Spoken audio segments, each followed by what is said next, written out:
What's going on, guys? The King here, and today I want to talk to you about the Barbarian class for 5E. So after doing a ton of trial and error, I found one specific path that I think is the best possible path you could use for most any campaign inside and outside of combat. So this is not exclusive to one, and there are a lot of ways that you can go with your barbarian to make him the best possible.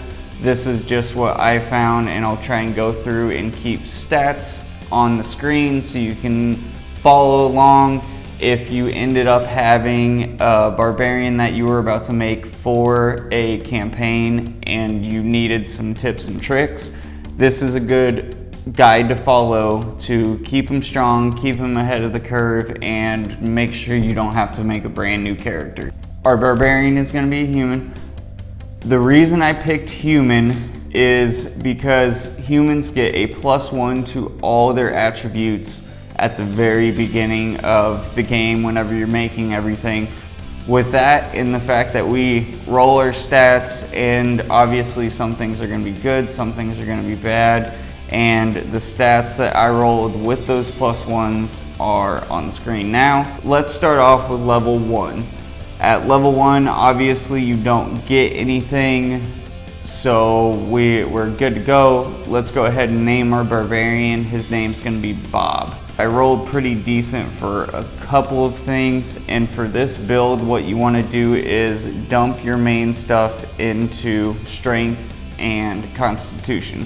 The rest doesn't matter a ton, that's kind of your preference, but strength and constitution are definitely the main things for this build. And then as we progress, we're going to slowly be working on dex, because that will be the other huge factor in kind of making sure we can manage things as they get tougher, handle tougher enemies, because our AC is kind of low at this point.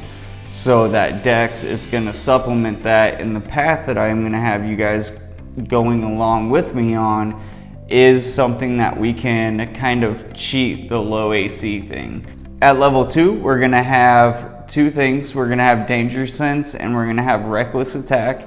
Danger sense basically just makes it so we're going to have advantage. We're going to have advantage on dex saving throws, and reckless attack just makes it so we can have advantage on the attack, but the enemy will also have advantage against us. So keep that in mind whenever you are using reckless attacks. Now we're on level 3. Level 3 is where things start to get a little bit fun. We're actually going to use the Path of the Beast for our barbarian build, and that's from Tasha's Cauldron of Everything. And the Path of the Beast is kind of crazy because you can use a couple different things. It's good inside and outside of combat, but you can use your jaws, your claws, or your tail. All of them are good in their own ways, and there are different ways you can use them in different combat situations. For your claws, it basically just makes it so you have a couple attacks, so nothing crazy. It's not overwhelmingly strong at this point, but again, we're only level 3. For your bite, it will make it so once you are at half health, you can bite somebody and you can get a little bit of health back depending on a saving throw. So that is a nice little thing to have early on, where every little bit of health does really matter. And with the tail, you can, whenever someone attacks you, you can use your reaction to boost your AC. What I mean by that is, if someone is within 10 feet of you and they go to attack you, you can roll a d8 and use your tail basically as a weapon to deflect that attack. So if your armor is 12 like we have, then you can use that tail, roll the d8, and maybe you roll a 4, so now your AC just for that is 16, which can be overwhelmingly powerful even early on. And you can do this indefinitely. It's whenever you rage, you get this ability. For level 4, it is a ability score improvement For right now, I would say go ahead and dump some stats in there. If there's either strength, dex, or constitution that you can get up to a little bit higher of a multiplier with your ability score improvement, then perfect, go for it, because that will help you soon down the road. If you wanted to go for a feat, you can do that too, and again, I'll talk about that at the end of the video. But right now, I would focus either on your constitution or your dexterity. Either one would be awesome for helping you out, especially this early on. At level 5, you get a couple of really cool feats. You get fast movement and you get extra attack. Both of these things are really awesome early on, because fast movement, you can move an extra 10 feet per round. With extra attack, obviously it's just like it sounds, extra attack. So you have a little bit more versatility if you're using those claws more than anything with your beast form. You have extra attack, and then you have the extra attack from the claws, so you can do some pretty decent damage to a single enemy pretty early on. And there aren't many things besides being a fighter that you can really do stuff like that with. So it's one of the things that made me kind of love this as a option. At level 6, you get a few really cool options. You get a perk where after a short or a long rest, at the very end, you can choose between a swim speed that is equal to your walking speed, and you can breathe underwater. You get a climbing speed that is equal to your movement speed, and you can climb across difficult terrain, which is awesome. Or you can have basically an extended jump. You roll to see how much farther you can get whenever you come to that jump. But it is something nice if you know something is coming up. You can plan ahead and be able to do something that a lot of other people can't do. And most barbarians can't do any of this stuff. So having that extra ability, not wasting one of your spellcaster's spells to make sure that you can breathe underwater, things like that can be a huge game changer if you end up getting in a fight in those areas. At level 7, you get Instinctive Pounce. This isn't super crazy. This is an optional barbarian thing. All it does is whenever you enter rage, you can move half your movement speed. So if you are just starting a fight and you're far away, you need to get closer to somebody, whenever you enter rage, you can hop, usually in that case, right up to them. And that's really it. That's all you really get for level 7. At level 8, you get to, again, improve your ability score modifier. So with this modifier, I would stick with Dex or Constitution. This whole build is kind of based around Dex and Constitution. Strength does matter, do not get me wrong, but if you, sorry I had an itch. If you are building your Dex and Constitution, you are going to be just fine with this build. And probably at this point, you are already getting to where you are getting a lot stronger. So keep with it. At level 9, you get what's called Brutal Critical. So whenever you go to attack somebody and you get a critical hit, all it is you end up rolling a extra damage die with that critical hit. So you do end up getting a little extra damage that does scale along with your levels. So right now it's not the craziest thing, but down the road it can make it so you can get some crazy good hits. Now you're at level 10. At level 10 you get something called Infectious Fury. For Infectious Fury, it's literally just you make an attack and you will basically just make it so you can either turn that person against another character, another enemy, whatever, or you can make it so you do 2d12 extra damage, I believe it is, which is awesome. Even at level 10, that's pretty decent on top of your normal attack. Your weapons aren't super crazy strong, But with all the extras and all the other things you can do, remember, you don't have to use your weapon. You can have a tail, and then you can also have a hammer, and whenever the time is right, you can use that and react to deflect a blow or get somebody to attack somebody else. Don't think that just because you're doing this, you have to use that weapon. You can get really, really versatile with what you want to use, and it's already getting to the point where at level 10, you start getting pretty overpowered. Level 11. At level 11, you get Relentless Rage. That makes it so whenever you are supposed to go down to 0, you can make a con save, and if you pass that con save, you will be able to come back to 1 HP. That is pretty similar to there's a half-orc trait that is somewhat like that. I'm not 100% sure if those would stack, where if you were a half-orc and you had this, if you could kind of get a double whammy feature to it. If you could, that would be kind of cool, but it's something you would already get from being a barbarian, so that's another reason why I like the human with it. But ultimately, in this situation where, you do have a ton of different options picking your race, I personally like the human just because I get those extra stat bonuses. You can do whatever you want.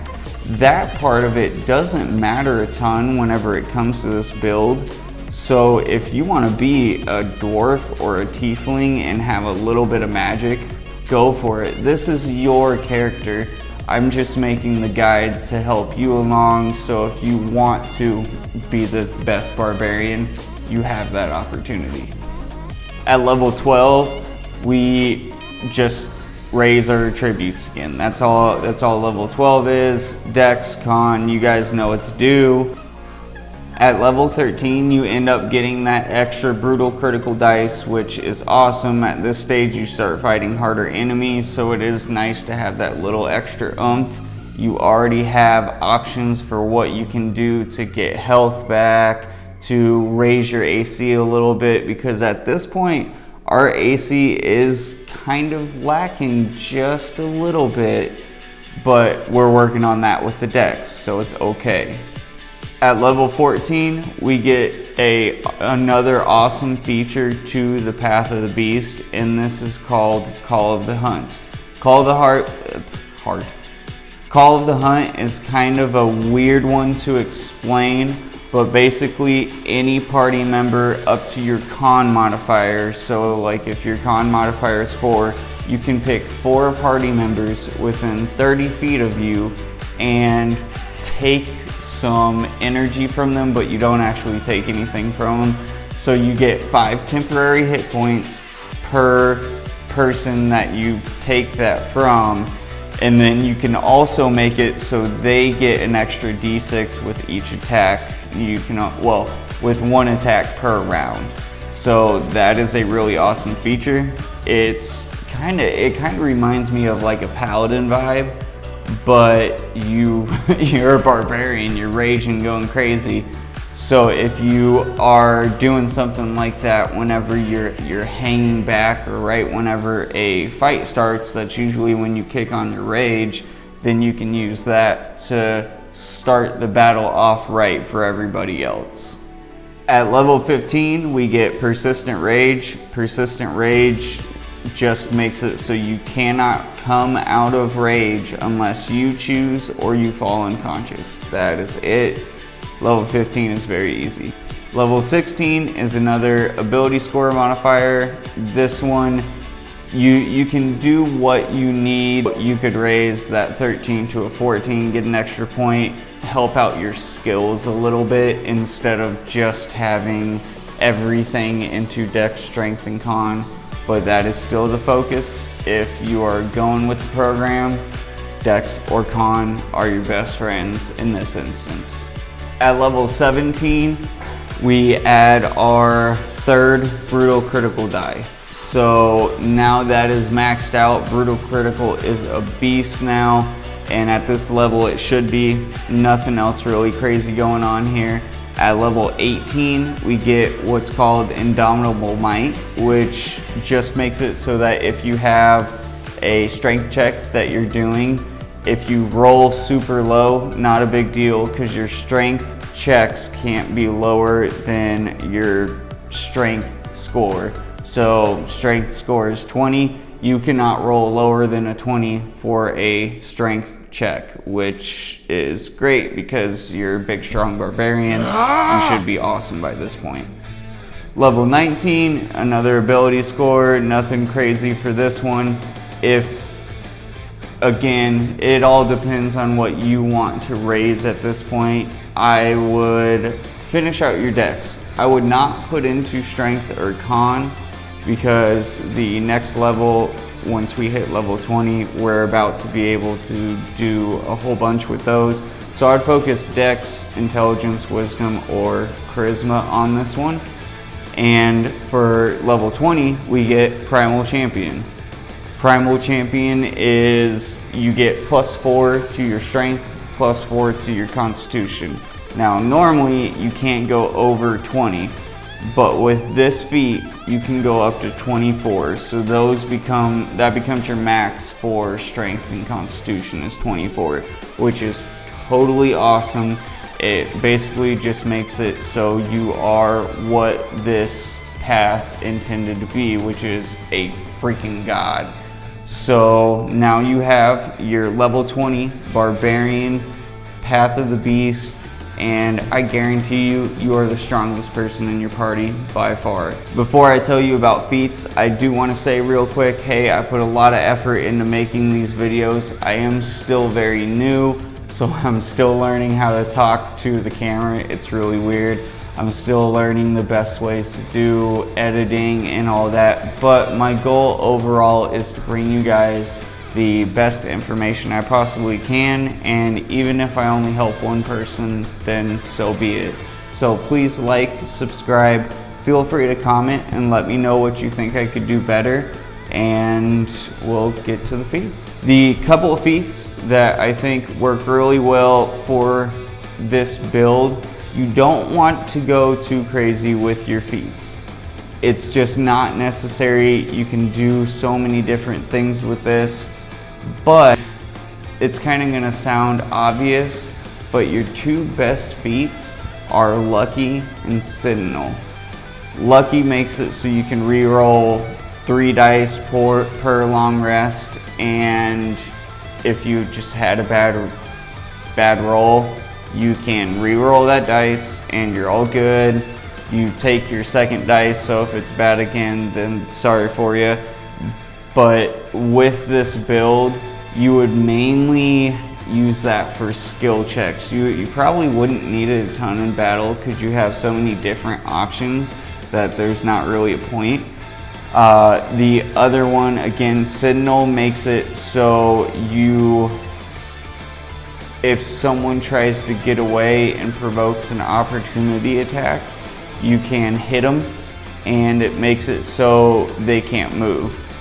It is also kind of nice because if they're stuck close to you, you're able to use that extra attached weapon, the jaws, the claws, all that stuff. So you want to keep your enemies close to you with this build. If you don't, then not everything is going to be as effective. That being said, you can do things to far away enemies, like the tail has a 10-foot reaction reach, and once you're close in there, if you have Sentinel and they can't get away, it's game over for them. They're gonna die. Thanks for watching, guys. Again, I really hope that you enjoyed this. I hope that I brought enough information to help you. I am still learning. Please, please, please, I would really love everyone's feedback because I would like to learn and help you all as much as possible. So go ahead and hit that like button, subscribe, and shoot me a message. If you have any questions about the build or have any questions about D&D or anything nerdy in general, I do Pokemon, D&D, gaming, all of it, and I want this channel to be everything like that as a whole. So feel free to let me know what you want me to do, and the more I do, the more I learn. Thanks, guys.